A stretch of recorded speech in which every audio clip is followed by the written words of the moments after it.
As I've always maintained, I categorically deny all of these allegations. And while I would have preferred these charges not be brought, I will be taking this opportunity to finally clear my name. Accused war criminal Ben Roberts-Smith is out on bail for 5 charges of murdering unarmed Afghan civilians and prisoners in 2009 and 2012. And this week, he came out swinging. I have never run from a fight in my life. I will never give up, and I will always be in the fight. I'm proud of my service in Afghanistan. While I was there, I always acted within my values, within my training, and within the rules of engagement. I'd also like to say that I'm extremely proud of all of the men and women that served alongside me in Afghanistan and their service and sacrifice. Glenn Kolomeitz is one of those men, a Defence Force lawyer. He was deployed with Ben Roberts-Smith's squadron in Afghanistan. I found him to be, I'm being objective, obviously, because this matter's going to trial, of course, but personally, I found him to be very professional and helpful and understanding of the fact of my role. And Glenn's take on the charges, the investigation and the impending trial may not be what you'd expect. I'm Nicole Johnston, and you're listening to 7am. Today, war veteran and Defence Force lawyer Glenn Kolomeitz on how the defence community feels about Ben Roberts-Smith and what comes next. It's Thursday, April 23. Glenn, you served in Afghanistan right beside Ben Roberts-Smith, and a lot of people might assume that because of that, you could be one of those people who think, leave our war heroes alone. But that's not the case with you. So how do you see it? You're right, Nicole, it's not the case. We can't ignore these sorts of allegations. Firstly, we're a democracy, so we must investigate, but we must investigate properly. But secondly, we have obligations as a party to the Rome Statute of the International Criminal Court. And if we weren't to investigate, the trigger for the International Criminal Court to take over the case, to take it off our hands, is simply that we're inactive in investigating. So we had to do something. Once Brereton raised the allegations and names, we had to do something, and that something was standing up the special investigator. So the journalist Nick McKenzie, who broke or helped break this story a few years ago, he says it's not just the media or Afghan nationals who've made these claims against Ben Roberts-Smith, but that it's actually his own squadron mates. They've also spoken out against him. How rare is that and significant? Well, the Australian Army is pretty tight anyway, and I did a lot of my adult life in the Australian Army, and many units are quite tight. The SAS and the Special Operations community are particularly tight. So it's significant that these guys came out in that regard, and admittedly, they were coerced, so they were compelled to give evidence in front of Brereton. That was a coercive inquiry. And subsequently, any evidence they gave at the civil defamation trial, there was a degree of compulsion there. But it's also significant for them because this must be having an enormous impact on those blokes and their families and indeed their lives post-service. But at the end of the day, that is the evidence that the Crown appears to be relying on, and I guess we'll see how that plays out. And how much weight will their evidence actually have once it gets to that stage in court? That's a very good question, Nicole, and we're not dipping into the strength of the case here. We're just obviously talking generally, and some of these witnesses will be offered immunity, so some sort of indemnities from prosecution. They gave evidence at the civil defamation trial, and they were subjected to cross-examination. That cross-examination will be much more vigorous and much more impugning of them in a criminal trial where the Crown needs to prove its case beyond reasonable doubt and where the defence will be vigorously defending against these charges which carry life imprisonment. So if they resile from those immunities, some of these people, as we understand it, could potentially face prosecution themselves.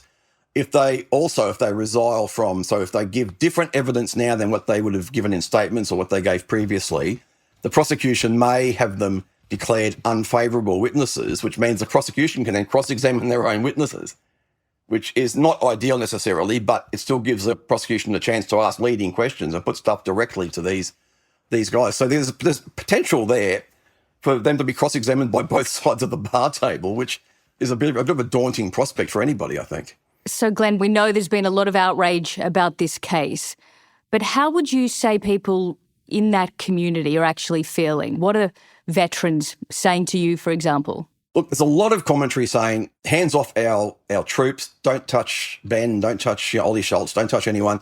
A lot of that seems to be from civilians, in my view. People that I speak to, veterans that I speak to, there seems to be a more balanced or nuanced approach to this, broadly speaking. And I speak to a lot of former clients who are ex-commandos, ex-special operations guys, and their families, and a lot of older veterans too. You know, some of the older veterans go, yeah, stay away from our soldiers. But a lot of the younger, what we call the contemporary veterans, I think they're saying, well, look, it's a chance for Ben to clear his name, firstly. You know, he's been dragged through the media, he's been dragged through civil litigation where civil findings were made against him. But also, secondly, some of these guys are saying, you know what, we can't ignore this either, because we did a hard job in Afghanistan and we acted as a country, we did what we had to do in a situation we were never going to win. But let's just get in there and properly look at these allegations. Coming up, the prosecution's challenge to bring this case to court.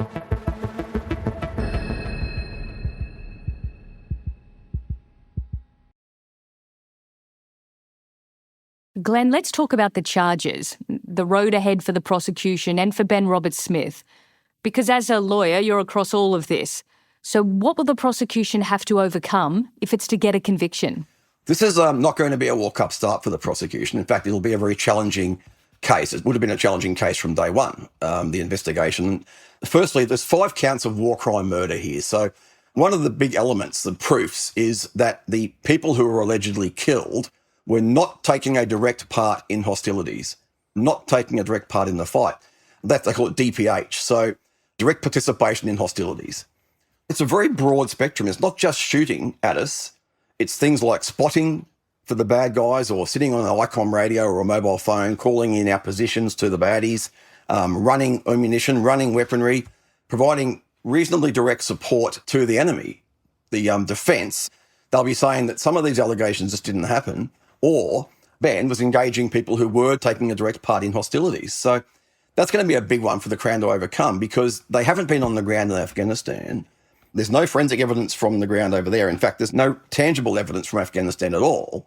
The only forensic evidence I think they'll have will be patrol reports and surveillance data and that sort of stuff, which they would have been forensically examining already, and testimony from Australian witnesses. So straight away, there are obstacles to this case for the Crown, and it's a murder. So in a murder, you would be thinking, well, hang on, we do need to prove a bunch of things here, right? And, you know, forensic evidence of death, etc. So that's going to be hard for the prosecution. Regardless of that, though, it seems that the federal police must think they'd been up to something or wouldn't have brought forward these charges. That's a good point. The Brereton inquiry, so Major General Justice Brereton found to a very low standard that things happened and he had a bunch of names attached to those things, right? So to those events, those incidents. That report had to then be referred to an investigative body. In this case, the OSI, the special investigator, was stood up with the AFP.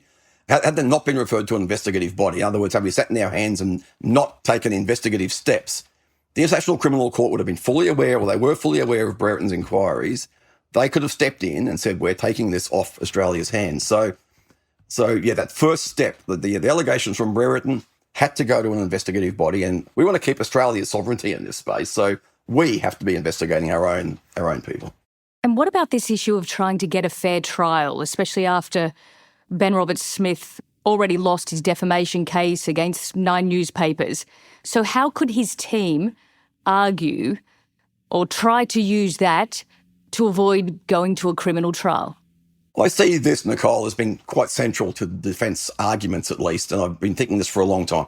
Firstly, as to fairness, the delays themselves, this has been ongoing for many years. Brereton took years, much longer than I believe it should have taken. I believe he should have, as soon as he had a reasonable suspicion, he should have stopped it and referred it to a proper investigation, regardless. That went for years.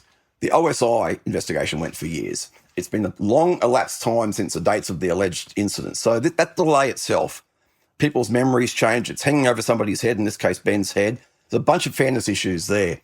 But also the trial, it's been dragged through the media, and not one Australian would not be aware of this.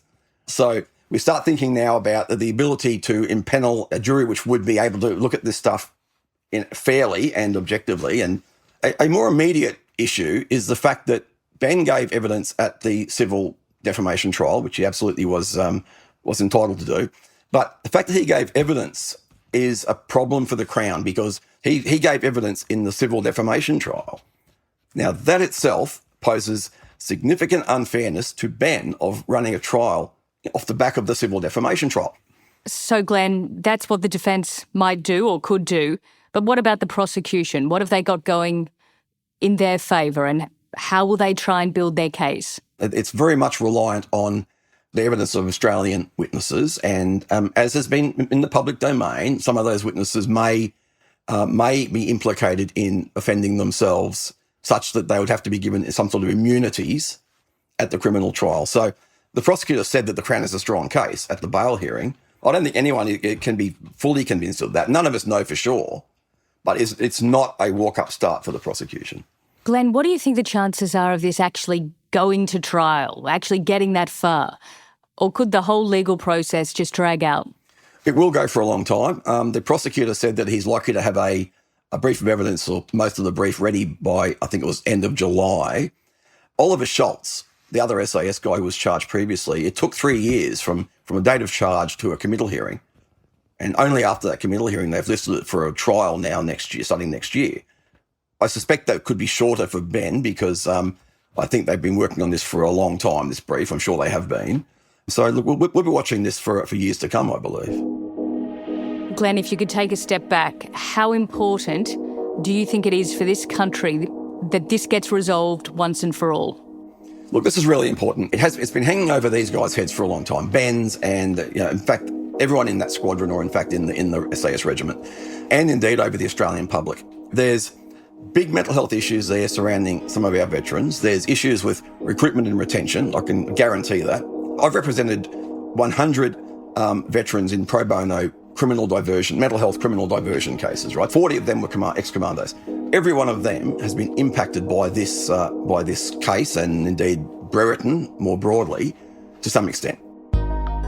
There's reputational issues for Australia. There's issues regarding our involvement in the International Criminal Court. We're facing a near-peer conflict in our region in coming years.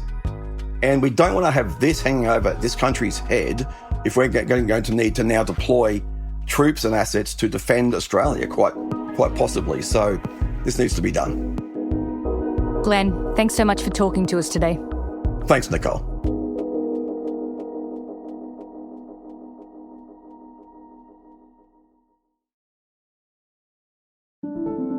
Also in the news, the federal government set to cut more than 150,000 Australians from the NDIS scheme within 4 years. Mark Butler has announced that yet-to-be-announced changes to eligibility will see participants slashed. It's not yet clear exactly which participants will be affected, but the Health Minister says the hard choices he needs to make are unavoidable and urgent. And gas companies are running a multi-million-dollar advertising campaign against the push for a new tax. Shell Australia's chair has testified at the Gas Tax Senate inquiry that the campaign is necessary to counterbalance what she says are very selective claims from advocates pushing for a 25% tax on all gas exports. And keep your eyes out later today for a special bonus episode with a guy who's been making headlines across the country for blasting politicians at the same Gas Tax Senate inquiry. We know it's a lie, and this gas issue is the perfect example of how it's a lie.